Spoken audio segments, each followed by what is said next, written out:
ડાંગ જિલ્લાના આહવા ખાતે આવેલ ઇન્ડિયન ઓઇલ પંપના ડીઝલમાં પાણી મિક્સ હોવાની ચર્ચા. મળતી માહિતી મુજબ ડાંગ જિલ્લામાં આવેલ એસ મહાલા કેમ્પસ કોલેજની બસમાં ઇન્ડિયન ઓઇલ પંપ પરથી ડીઝલ પૂરવામાં આવેલ હતું. ત્યારે એસ મહાલા બંધ પડતા તપાસ કરવામાં આવ્યું ત્યારે એમાં ડીઝલમાં પાણી જોવા મળ્યું.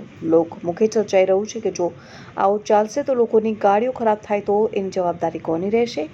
જવાબદાર અધિકારીઓ દ્વારા આ બાબતે તપાસ હાથ ધરવામાં આવે તો સારું એવું લોકોનું કહેવું છે. લોકોમાં ચર્ચાનો વિષય બનેલ છે કે શું આ ઇન્ડિયન ઓઇલ પંપનો માલિક પોતાના ખિસ્સા ભરવા જ બેઠો છે?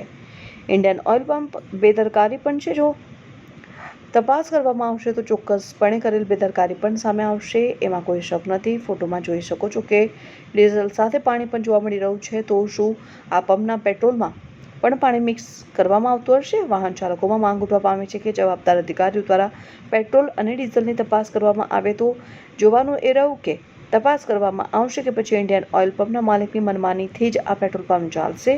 Reporter Ramesh Mahala, Tehelka news, Dang.